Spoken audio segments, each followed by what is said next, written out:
Rodney Lawrence Hurst Sr. is a civil rights activist, a Black historian, and the award-winning author of 4 books.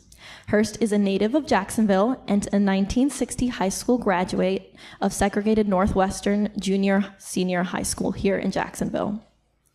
He was the 16-year-old president of the Jacksonville Youth Council NAACP and was one of the leaders of the 1960 sit-in demonstrations. He has won countless awards for his books and his civil rights works. He is responsible for numerous firsts in the Jacksonville community. He was one of the 13 original national recipients of the Corporation for Public Broadcasting Television Fellowships, and he co-hosted a television talk show host as the first Black person in Jacksonville on PBS channel at WJCT. And Rodney will be joined in conversation with local educator Tylena Robinson. Tylena worked as a middle and high school social studies teacher here at the Duval County Public Schools for 9 years. And in her current role as a grant specialist, she focuses on improving school climate by supporting schools with the implementation of programs that focus on reducing bullying incidents in schools and help students build healthy relationships. She is also a member of the DCPS's African American History Task Force and works to bring equity, inclusion, and diversity to education. So Tylena, I leave the rest to you. All right, good afternoon, everyone. All right, Mr. Hurst, you've written 4 books. It was never about a hot dog and a Coke. Unless we tell it, it never gets told. Never Forget Who You Are, Conversations About Racism and Identity Development, which you co-authored with Dr. Rudy Jameson, and Black and Brilliant. So would you please give us a brief synopsis of each of your books and tell us what inspired you to write these books? Well, my first book I wrote because I was angry. I don't like doing panel discussions because if I want to hear what Tylena is saying, if I want to hear what Felice Franklin is saying, I don't want to go through 3 or 4 other people to listen to why I want to come to hear specific speakers. So I did a panel discussion at the Ritz. And after Carol Alexander and Lydia Stewart convinced me to be a part of the panel, when I got to the panel that day, there were 9 people on the panel discussion. And I spent half of my time correcting them and explaining that what they were saying was not correct. So after the panel discussion was over, several of my friends in the audience came up and they were laughing at me because they knew that I was angry, even though I tried to show a poker face. And I don't like people that know that they can say and do things to make me angry. And I went home that night and I started writing a book called Axe Handle Saturday. And when I got ready to turn in my paperwork to the Library of Congress for copyright, I changed the title to It Was Never About a Hot Dog and a Coke, because we did not sit in just to eat a sandwich and drink a beverage. We sat in because those lunch counters were visible vestiges of racism, and we wanted to use those lunch counters to demonstrate our opposition to racism and for our Black human dignity and respect. So the first book deals with that, and of course the white press whited out. Most folks say blacked out, but in this instance they whited out all information about the sit-ins. The picture on the front of the cover, the picture on the cover of my first book is my picture. It's not a news photo. When I graduated from high school, one of my graduation gifts was a Brownie camera. And since most of the folk in the audience don't know what a Brownie camera is because they're relatively young, but for the youngsters here, ask someone what a Brownie camera is. But I had a couple of friends to take pictures, and that picture of me and Alton being interviewed, if you will, by the press That's my picture. In fact, I turned over my papers or donated my civil rights and Black history papers to the University of North Florida's library, and that original picture is there. So that first book has become a history book of sorts, because there are things in my first book that you won't find anyplace else. Because as president of the Youth Council NAACP and leader of the sit-ins, there were things that I could talk about, and even with my memory, I still had to corroborate them and document them into the book. The second book was Unless We Tell It, It Never Gets Told. When I would travel to different locations and I talk about the great history of Jacksonville's Black history, the legacy of Jacksonville's Black history, I would run into folk who would say, or people would come up to me and say, you know, you talk about the history of Black Jacksonville, I can't find it. You know, what kind of history?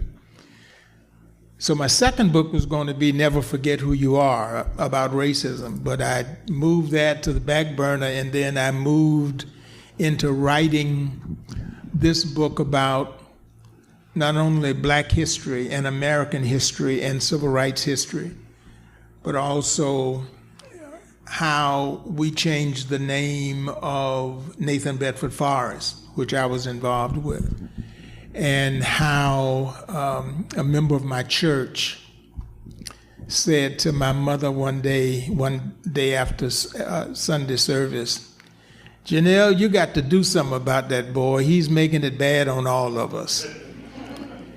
So I wrote about that. So that's what this book entails. The third book, Never Forget Who You Are, was going to be the second, but the third book is on racism. And I asked Dr. Rudy Jameson, who at the time was a professor at the University of North Florida, but he worked in DEI, which when DEI started, there were three of the greatest words ever: diversity, equity, and inclusion. And white folk made it nasty words, four-letter words, demonized those words, and Rudy worked with that. Well, before he lost his money through the state of Florida as a member of the independent thinking university community, I asked him to co-write or to co-author my third book, because I wanted to look at racism from my eyes then at age 75 and his eyes at that time, age 50.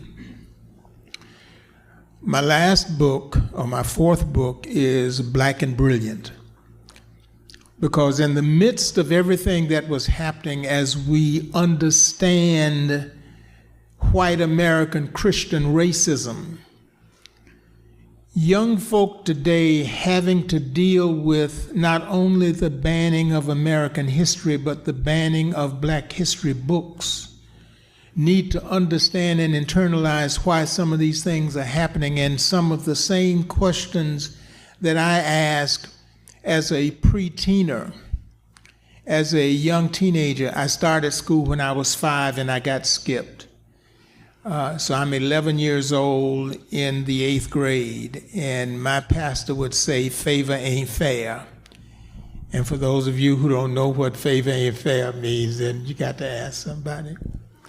But at that time, I went into Mr. Pearson's class, and his American history class. Duval County had a Negro division. The superintendent of Duval County Schools was an elected position, and the elected superintendent had a bachelor's degree. The supervisor of the Negro division of the Duval County Public School System had a PhD, just for perspective. They would approve books. The books that was approved for American history in 8th grade in Mr. Pearson's class at Isaiah Blocker Junior High School only had 2 Black names in the book: George Washington Carver and Booker T. Washington. And Mr. Pearson, my 8th grade American history teacher, and later my mentor and the advisor to the Youth Council NAACP, refused to teach us American history from that book. And he told us to leave the book at home. My 4th book, Black and Brilliant, again, I wrote it for young blacks between ages of 12 and 18, just so they would understand this so-called non-defined word called racism. And so they could also understand what they are dealing with, because the same things they're dealing with now are some of the things that I dealt with when I was a teenager, and that we dealt with during the days of so-called overt racism. Well, that racism is not overt. I mean, it's not covert racism. It's not covert now. It's more overt, even though there were vestiges where racism and segregation de jure and de facto and bias and Jim Crow were all legal. But it was still something that was devious and insidious in how it impacted us. Well, it's not underground anymore. Racism is in. And I wanted young blacks to understand what they are dealing with. Yeah, now, I'm working on book number 5. And book number 5 is raw, because I'm talking about what racism is all about as an adult and what I've dealt with during my lifetime. I'm 80 years old. And during this entire time, how we deal or don't deal with racism and all of the defense mechanisms that this country and white America uses to deal with me as a black male or as a black person, how insulting and degrading and demeaning it is, and it's an oh well, it's no big deal. When I was a preteen, a teenager, and I would ask blacks, why are there signs that say colored and white, Negro and white? Why are there signs on the water fountain that say colored and white? And black adults during that time, ministers during that time said, Rodney, that's just the way it is. Well, we're back at that time now. And white folk have basically said, because that's the way we want it, what are you going to do about it? I don't use the word progress, because we're nowhere near progressive, certainly not in Jacksonville, Florida. In fact, I'd like to say you don't use the word Jacksonville and progressive in the same sentence. But when you understand what has happened politically in this country with DEI and Black history and Black history books, and America once again electing a racist as president, don't expect me to think that we are moving in the right direction as a black male. I've seen this movie before. I've heard this song before. And what we're dealing with today are some of the same issues I dealt with as a youngster, fighting Jim Crow and racism and legal segregation and separation 64 to 70 years ago. Anyway, the 4 books that I've written deals with that: Black history, civil rights history, and our fight against racism and for black human dignity and respect. All right, so your latest book, Black and Brilliant, written for 12 to 18-year-olds. Right. How did you identify the target audience for your book? Well, several of my friends who teach, and in the book industry, young adults are considered, the ages 12 to 18, in a lot of your book categories that's considered young adults. But I wrote Black and Brilliant in talking to some of my school teacher and school administrator friends. It's a smaller book, a shorter book, but it's a book that really gets to the point without belaboring issues for them as to what they are dealing with. As a youngster, when I first heard the term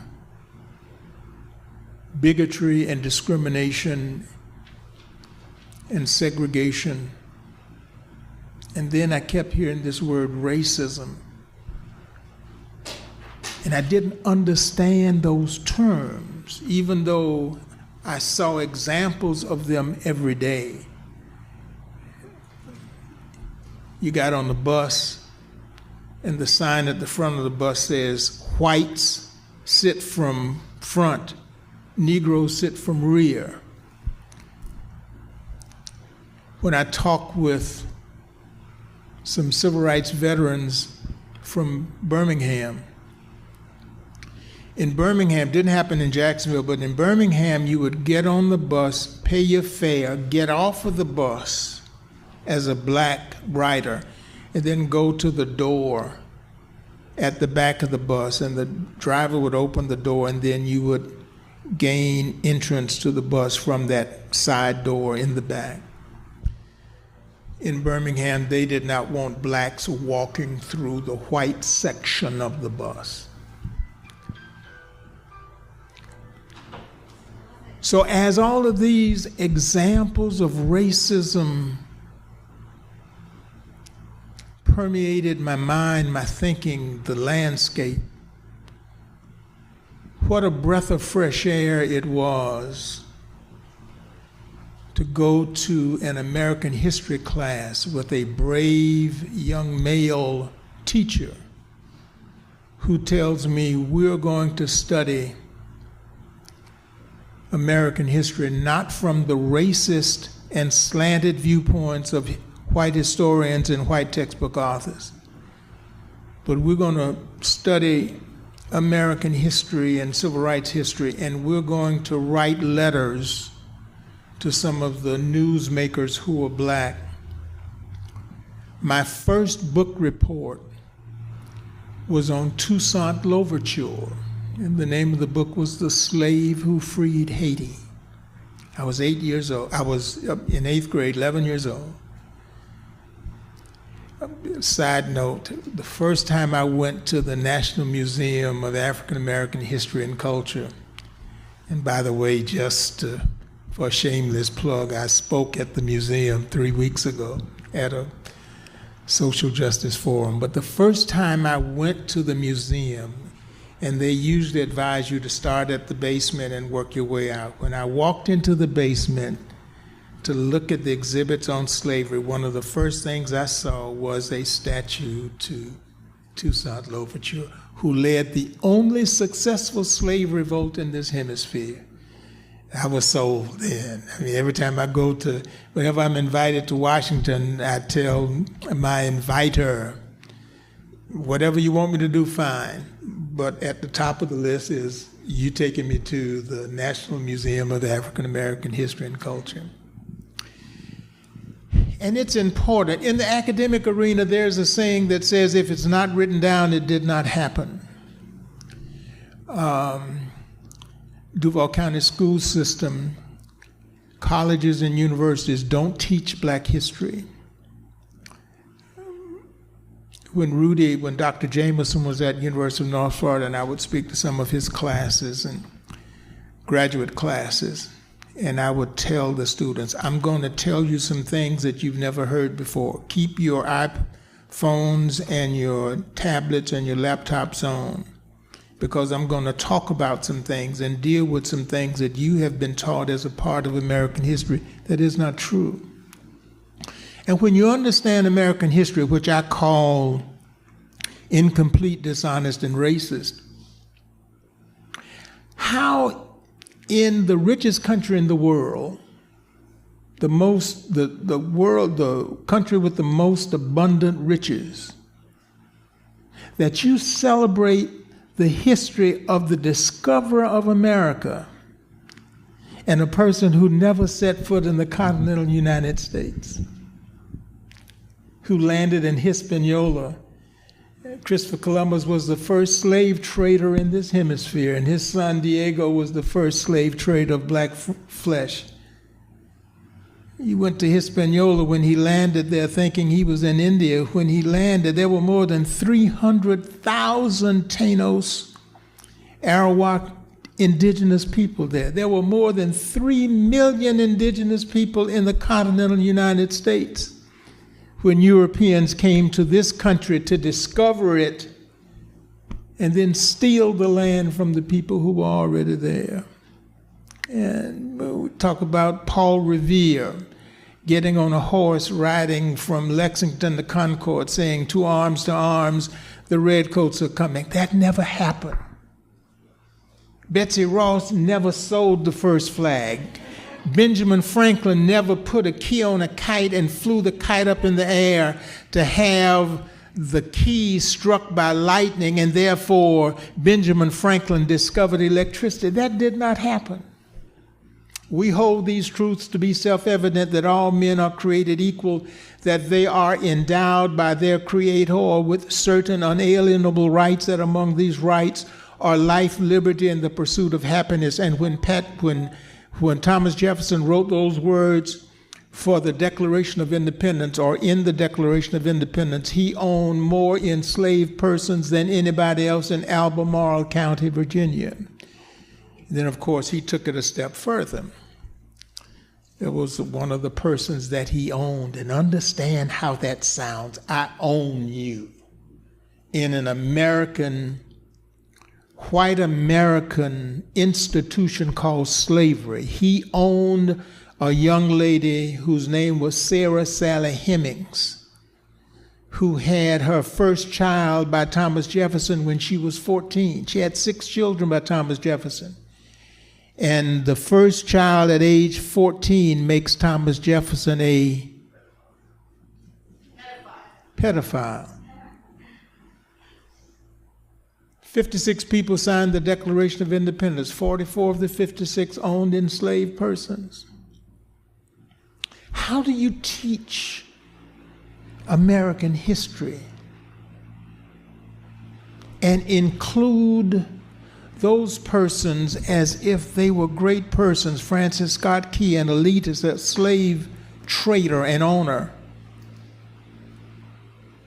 During the War of 1812, the British had said to freed slaves and former freed persons, formerly slaves, and slaves, if you come and fight with us against America, we'll give you your freedom and give you a place to stay.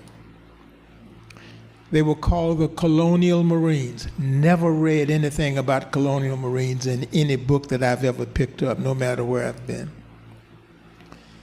Colonial Marines came up against an American military battalion led by Francis Scott Key, and the Colonial Marines beat Francis Scott Key and the American battalion quite well. A few months later, Francis Scott Key goes to the British. He was not captured, as some history books say. Went to the British, who had captured one of his friends, Dr. William Beans, and went to the British on a ship in the harbor of Baltimore. And while he was there talking to the British fired on Fort McHenry. And a number of the Colonial Marines, black Colonial Marines, were killed. And Francis Scott Key started writing this ode, the poem to Fort McHenry. Let me ask my audience, your audience, our audience, how many verses are there to the Star-Spangled Banner? Don't guess now if you don't know. Someone says 4. How many? 3. Anybody else? While we're going through this auctioneering process. Anybody else like to guess? Okay, there are 4. 4 verses to the Star-Spangled Banner. The 3rd verse is one of the most racist verses that you will read, as Francis Scott Key wrote about how good he felt when he saw these colonial Marines being killed, especially after they had whipped his behind just a few months earlier.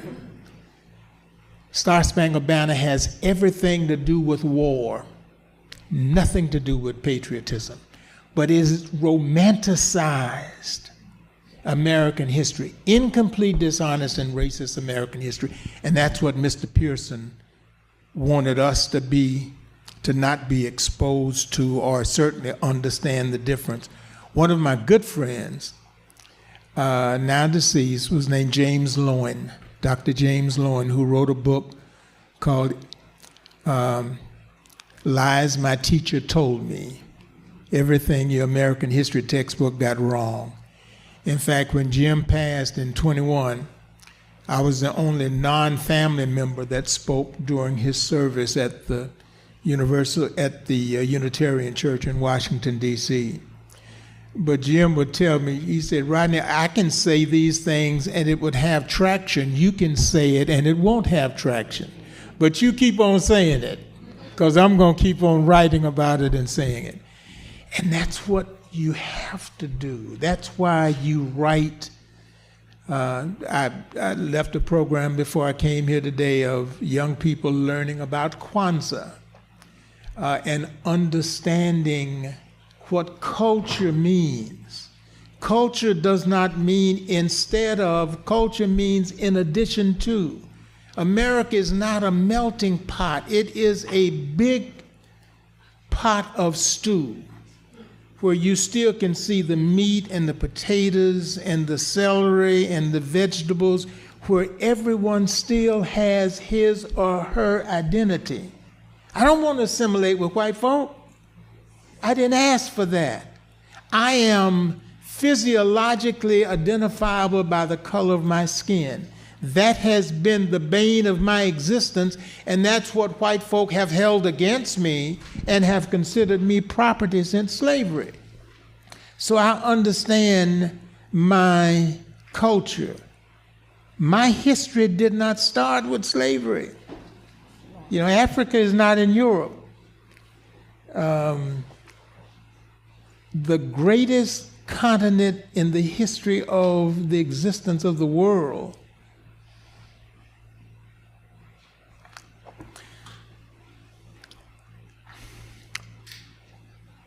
the term Middle East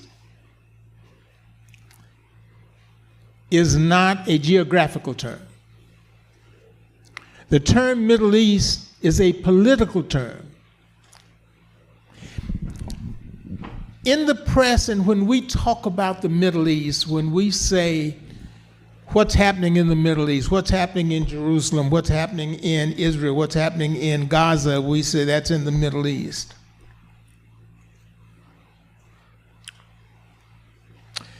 When we say, where did the Bible take place? The Bible took place in the Holy Lands. Where are the Holy Lands? In the Middle East.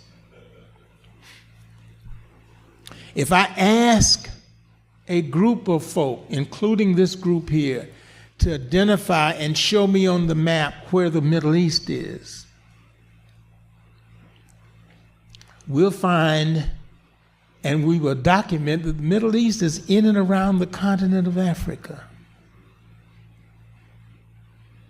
So how much more appealing it is for some folk to say the Bible takes place in the Middle East, the Bible takes place in the Middle East, the Holy Lands take place in the Middle East, that Jesus Christ walked the land, for those who are Christians, walked this earth in the Holy Lands in the Middle East, as opposed to saying the Bible takes place in and around the continent of Africa.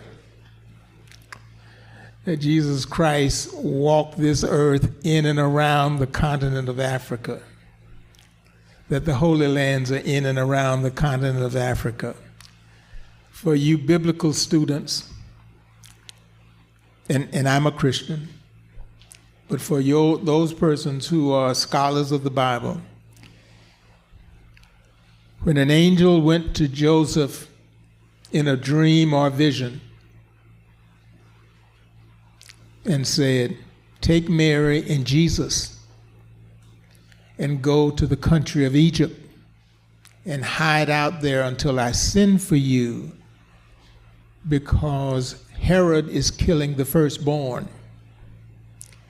You cannot hide a white, blue-eyed baby in a country, Egypt, on the continent of Africa. So when we talk about, a different conversation for another time, when we talk about Jesus Christ and his description, and we look at all of these graven images of everyone in the Bible being white, then that's another discussion. Yeah. So one of the biggest challenges I've faced as a classroom teacher was getting some of my students motivated to read. So how do you hope to get your message in your book out to your target audience when we have populations of students ages 12 to 18 who just do not like to read? Well, if I taught an American history class and I had black and white students in that class and I only talked about white folk and white Americans and white Europeans, then that class would be very boring to me. How can you teach a history class and not teach about those with a black hue of skin? How can you talk about world history and not deal with the fact that Alexander Dumas, who wrote The Three Musketeers, The Count of Monte Cristo, and The Man in the Iron Mask, was black? That Alexander Pushkin, who is the father of Russian literature, was black? That Queen Charlotte, the great-great-great-grandmother of the recently deceased Queen Elizabeth II of England, was black? That Ludwig van Beethoven's father and grandfather were Moors? How can you teach American history and not talk about the greatness of the city of Timbuktu, or talk about Mansa Musa, the richest man in the history of the world? How do you do that and exclude those persons? If I'm sitting in an American history class and you don't teach about those with a black hue of skin, in addition to teaching about those with a white hue of skin, then I don't want to be in the class, because you are making those white students and black students educationally crippled. We can't teach American history as if black folk never existed, especially when Africa is the largest continent. There, even in archaeology, the Olmecs, Olmecs, we all know how great the civilizations were of the Aztecs and the Mayans. But we don't teach that the Olmecs influenced the Mayans and the Aztecs. As if, in fact, when I said that once, and I showed a picture of the Olmecs, or the statue, stone statue related to the Olmecs, had a young lady, graduate student, who said to me, Mr. Hurst, I've never heard of black explorers.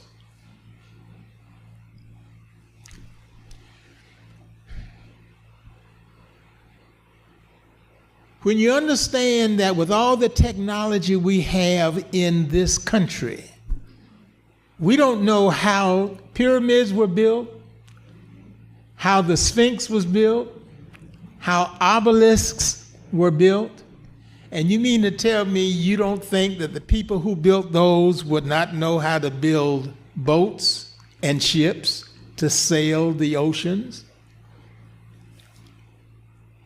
Africans sailed to Australia. Aborigines did not just fall down out of the sky. in that portion of southwestern America and going into South America, that's where the Olmecs were, and they influenced the Mayans and the Aztecs. When you understand that what we teach in many instances is not the truth. I say to students at all levels, and I obviously talk to different students based on what grade levels they're in, but for high school students and college students and graduate students, I tell them that you are being fed and have been fed blandless and tasteless baby food. And they've called it gourmet food, and you've eaten it all up. And unfortunately, teachers teach what's in the textbook, and some of those textbooks are just ridiculously wrong. How do you say, as an elected official, understanding that you have control over an entire department of education, how do you say that a race of people kidnapped from their fatherland came to this country, and while they were enchained, learned a skill in slavery that would help them later on in their life?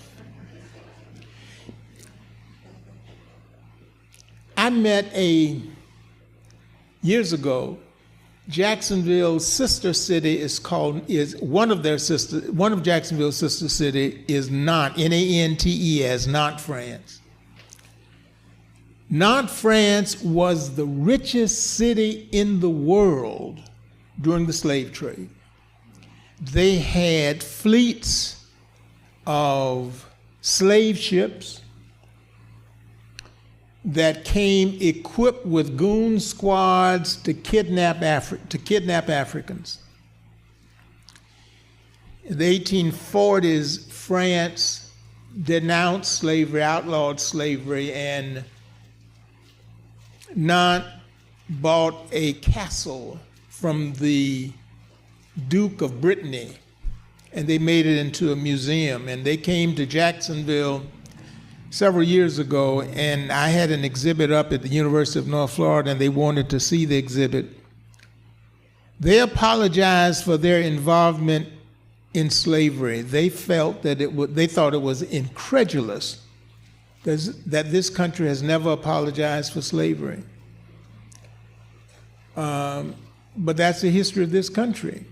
So when you talk about how do you get your point across to students? When I talk to students, I make sure that they understand that when I talk about Black history, when I talk about Daniel Hale Williams performing the first successful heart surgery, or Charles Drew classifying blood plasma, or Benjamin Banneker inventing the first clock and completing laying out the city of Washington, D.C., that Garrett Morgan invented the gas mask and a variation of the traffic light. They were all Black folk. I cannot talk about American history without talking about the Blacks who helped develop this country. This has not been, we did it all because we're white. The other part of that, unfortunately, is that when you talk about reparations, when you understand that slavery created capitalism, slavery built Wall Street. In 1840, there were 5 million slaves in this country, enslaved persons. They were worth more than 70%, worth more than all of the financial institutions, transportation institutions, insurance companies in this country. At the end of the Civil War, when slavery was officially over, it wasn't officially over until the passage of the 13th Amendment. Slave owners were paid reparations when they lost their enslaved persons. Every plantation owner, every enslaved master, every slave master that owned an enslaved person that owned slaves got paid so much for each one of those persons once slavery was no longer legal. And those enslaved persons got nothing. So you expect me after more than 300 years making white America obscenely wealthy, then at the end of those 300 plus years, and slavery is now over as a result of a war, you don't give me anything, you just tell me I'm free. I have no property, I have no animals to till the soil. If I had the property, I have no place to live, I have no money, I have no food, I have no clothing. You just tell me you're free. What am I supposed to do? And that's still part of what we have to deal with, and we refuse to deal with it because America does not deal with its own history. On that note, we are going to open it up to our audience questions. So thank you guys for such a wonderful conversation thus far. If you have a question, do write it down on your note card, and I will come around and collect them. If you are by the aisle, please pass it down, and I will get it from someone at the end of the roast, just so we don't block the camera. But I did have some people who were really excited and got their questions in ahead of time, so we will start with these, and I will go around and collect them. So the NAACP's Youth Council, the SCLC, and the SNCC and CORE launched the sit-in 1960. That movement excited America and the world in a way that hasn't happened since. When, in your opinion, will there be a youth movement that will have the depth of that movement? Every civil rights movement in this country was started by young black folk. Every civil rights movement in this country. The 4 black students from North Carolina A&T that set in on February 1st, 1960 in Greensboro, North Carolina. That was not a coordinated sit-in. We didn't, in Jacksonville, pick up the phone and call Ezell Blair in Greensboro and say, "What are you guys doing today?"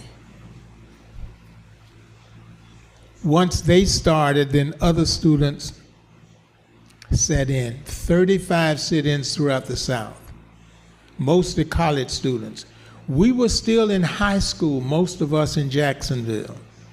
We couldn't just leave and sit in because to sit in because we were supposed to have been in high school, supposed to have been in school, and they would have arrested us as truants. They did arrest me for contributing to the delinquency of a minor because the mayor of Jacksonville thought that I was age 20 and my place of residence was New York City, after Judge Gooding said that sit-in demonstrations were dangerous and the adult who got a young person to sit in, if they were 16 years of age and younger, they would be arrested, and that adult would be arrested and charged with contributing to the delinquency of a minor. That was all put in, and it was eventually thrown out of court at age 16. Issues like sit-ins, issues like picketing, issues like dealing with Confederate monuments and statues, issues like dealing with a racist school board, issues like dealing with a racist city council or a racist city government or a racist state government. Young people are going to always be on the forefront of that because they understand what the differences are. And we've had young people here in Jacksonville to start different movements depending upon the circumstance. and they were treated like most feel like the way you deal with movement is either violently respond to young people involved or arrest them. But we're at a point now where we have to be truthful with young people, and then we have to support them in terms of whatever they feel the next step should be. Because you can't lie to young people forever. They've got eyes and ears. They can see and hear. You can tell them not to believe your lying eyes and not to believe your lying ears for a while, but for sooner or later they're going to realize you're lying to them. So nothing comes along that says this is going to be the next thing to do. Young people can look and see when something is not right, and many of them are motivated to do something about it. How long did you serve on the city council, and what district did you serve? 8 years, District 10. It was 8, and then it became District 10. Do you miss those days at Channel 7? No. One of the things that we have seen locally, state government and national government, you can talk about civility all you want to. There is no such thing as civility in the political arena, in a Jacksonville City Council, a Duval County School Board, a Florida State Legislature, or in Congress.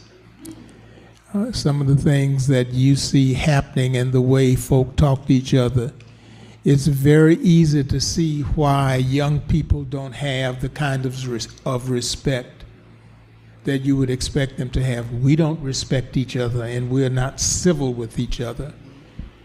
And this thing, racism, is unabated right now. But no, I don't miss anything about the political arena. I enjoyed it while I was there because it's an opportunity to help folk and be their voice and be their advocate. But when you leave the political arena, you move on and do other things if you are really charged and you really feel a need to advocate for folk.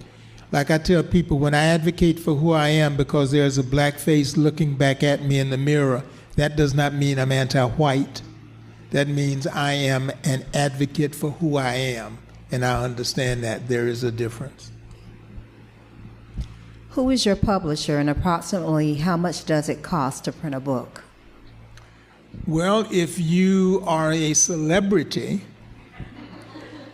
and if you have a name, you can send in what's called an inquiry letter to a publishing company. And they might decide to publish your book for you, and then you don't have to self-publish and pay a lot of expenses up front. I sent letters twice to the University of Florida Press. And the first time, with my first book, they wanted to change the editorial, change some of the words, some of the things that I said, which were the truth. They wanted to take away part of my editorial control, and I would not let them. My book was up against some of theirs for the Florida Book Awards, and I was able to beat out some of their books for the Florida Book Awards.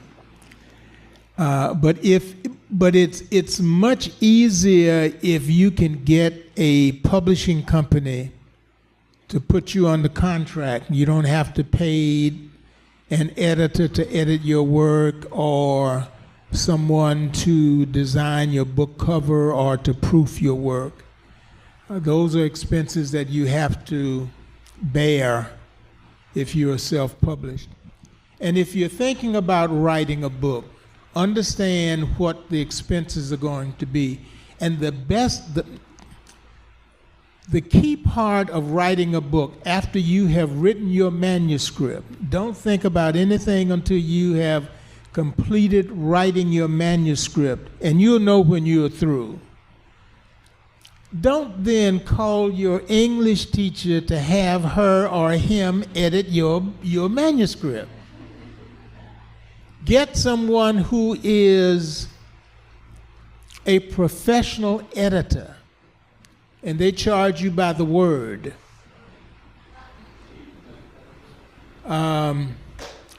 So if you've got a 50,000 word manuscript and they charge you 4 cents a word, that's $2,000 to pay an editor. Now, that is not the proofer. Editors don't proof the work. They edit your work. They help you with, well, maybe you want to take this paragraph, instead of putting it here, putting it there, or this chapter, instead of chapter 10, make it chapter 2. That's what editors do. Proofers then go back and check on your typos and your misspelled word. Then you've got to get someone to design your book and then someone to do your book cover. So self-publishing is not that easy. It's not that cheap.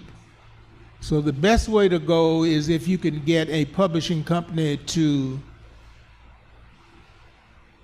sign you to a contract. And there might be instances where they pay you royalties up front. If you have those inroads, especially with the university presses don't pay you royalties up front. They think that there's the prestige in being published by a university press is more than enough to make up for their royalties, and many authors say that's crazy. And I am not going to publish with you. But if you're interested if you've got a book in you, and we all do, and you have worked on it, then see if you can get a publisher to sign you to a contract before you self-publish. Just as for instance, I self-published all of mine. And because of the nature of what I write and how I write, I didn't want anyone else having editorial control over my books. So you mentioned that we just elected a racist to the office of president. Knowing that he is a racist, what does that say about us as Americans, and how do we survive his presidency? Well, first of all, this country was founded on racism.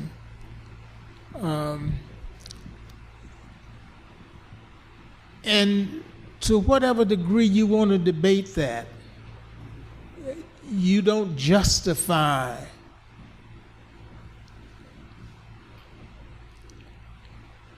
keeping millions of people in chains and working them for free, making this country obscenely wealthy, and then turn around and say, we didn't have a racist bone in our bodies. America's a racist country. Now, the question then is, how do we deal with it going forward? The fact that America is a racist country and has been since its founding or creation allows people to run for elective office and use the racism and use that volcanic river of racism that flows below the surface of good America.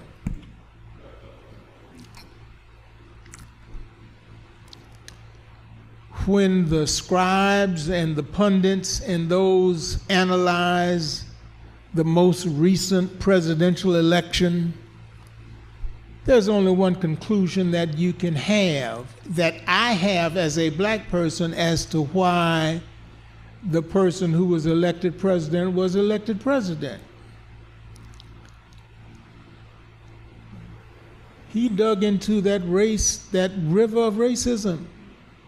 And we can try to chop it up. You can say about who voted for who, and this group didn't turn out, and this didn't happen, and that didn't happen.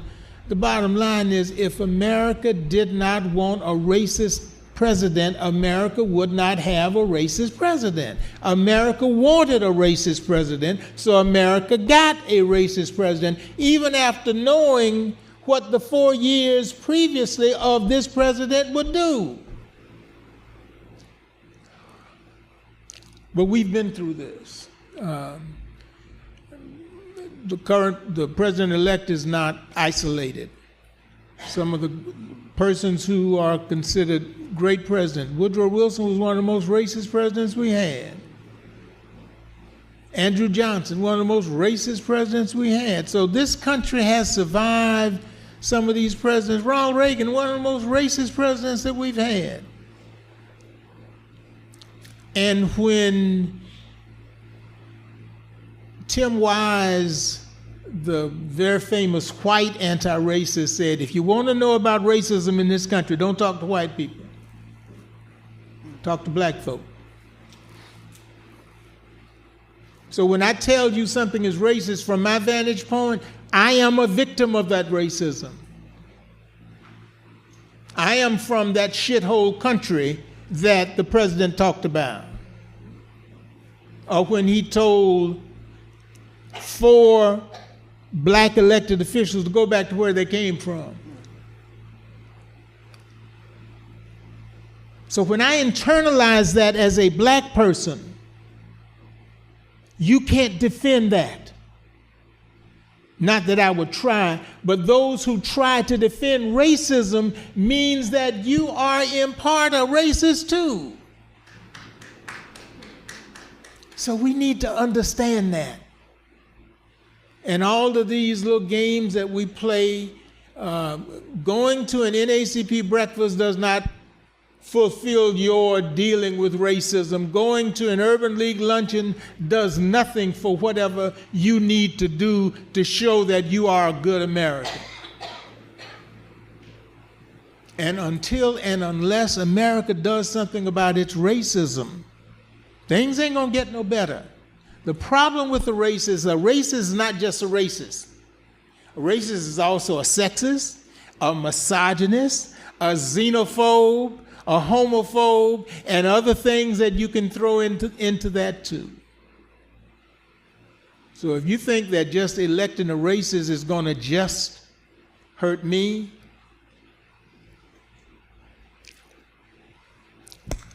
ask some of the persons who are having to deal with the residual fallout of the Dobbs decision.